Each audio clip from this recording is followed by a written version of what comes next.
ગુજરાતમાં છેલ્લા 2 દિવસથી ફરી એકવાર કમોસમી વરસાદનો રાઉન્ડ શરૂ થયો છે. માવઠાના કારણે ખેડૂતોને નુકસાન વેઠવાનો વારો આવી શકે છે, કેમ કે કેરી, જીરું અને બાજરીને ખૂબ મોટા પાયે નુકસાન થવાની ભીતિ છે. સૌરાષ્ટ્ર અને કચ્છમાં માવઠાની સૌથી વધુ અસર જોવા મળી રહી છે. ખાસ કરીને પોરબંદર, દ્વારકા સહિતના વિસ્તારમાં હળવાથી મધ્યમ વરસાદ વરસી રહ્યો છે. તો હવે અમદાવાદમાં પણ વરસાદ વરસવાની શરૂઆત થઈ ચૂકી છે.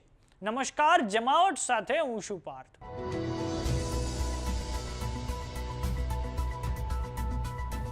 હવામાન વિભાગે રાજ્યમાં 5 એપ્રિલ સુધી કમોસમી વરસાદનું અનુમાન વ્યક્ત કર્યું છે. તો આજે 3 એપ્રિલે ગીર સોમનાથ, દ્વારકા, પાટણ, બનાસકાંઠા, ભાવનગર, મહેસાણા સહિત ઘણી બધી જગ્યાએ વીજળીના કડાકા સાથે વરસાદ પડ્યો છે. આ ઉપરાંત અમદાવાદના પૂર્વ વિસ્તારમાં વસ્ત્રાલ, સેંગરવા સહિતના વિસ્તારોમાં ભારે પવન સાથે કરા પડ્યા છે. તેમજ હવામાન વિભાગ દ્વારા આગામી 3 કલાક માટે મધ્યમ વરસાદની સાથે કરા પડવાની શક્યતા પણ વ્યક્ત કરવામાં આવી છે. ગુજરાતમાં કમોસમી વરસાદનો રાઉન્ડ એટલે આવ્યો છે કેમ કે બે વરસાદી સિસ્ટમ સમગ્ર રાજ્યમાં ફરી એકવાર સક્રિય થઈ ચૂકી છે. વેસ્ટર્ન ડિસ્ટર્બન્સ અને સાયક્લોનિક સર્ક્યુલેશન સક્રિય થવાથી આગામી દિવસોમાં પણ વરસાદ જોવા મળશે. આજે આપણે હવામાન ખાતાની આગાહીની મદદથી એ પણ જાણીશું કે આજે અને આગામી સમયમાં ગુજરાતના કયા ભાગોમાં વરસાદ પડવા જઈ રહ્યો છે.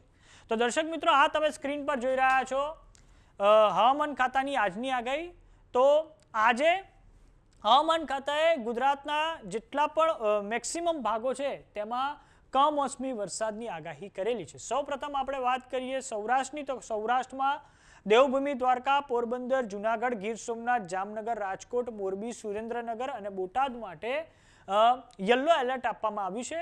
કચ્છમાં પણ યલો એલર્ટ આપવામાં આવ્યું છે. આ પછી વાત કરીએ ઉત્તર ગુજરાતની, તો ઉત્તર ગુજરાતમાં બનાસકાંઠા, પાટણ, મહેસાણા, સાબરકાંઠા, અરવલ્લી અને ગાંધીનગર માટે યલો એલર્ટ આપવામાં આવ્યું છે. અમદાવાદમાં પણ આજે યલો એલર્ટ આપવામાં આવ્યું છે. મધ્ય ગુજરાતની વાત કરીએ તો મહીસાગર અને દાહોદ માટે યલો એલર્ટ આપવામાં આવ્યું છે. આ પછી વાત કરીએ દક્ષિણ ગુજરાતની, તો દક્ષિણ ગુજરાતમાં છોટાઉદેપુર, નર્મદા, તાપી અને ડાંગ માટે યલો એલર્ટ આપવામાં આવ્યું છે. તો ગુજરાતમાં જે 2 વરસાદી સિસ્ટમ સક્રિય થઈ છે તેના કારણે ફરી એકવાર છેલ્લા 2 દિવસથી આ કમોસમી વરસાદનો રાઉન્ડ શરૂ થયો છે. આ પછી આગામી આગાહી હવામાન ખાતાએ 7 તારીખ માટે કરેલી છે અને 7 તારીખ માટે હવામાન ખાતા દ્વારા એ આગાહી કરવામાં આવી છે કે માત્ર ને માત્ર કચ્છ અને આ પછી બનાસકાંઠા અને સાબરકાંઠામાં વરસાદ પડી શકે છે.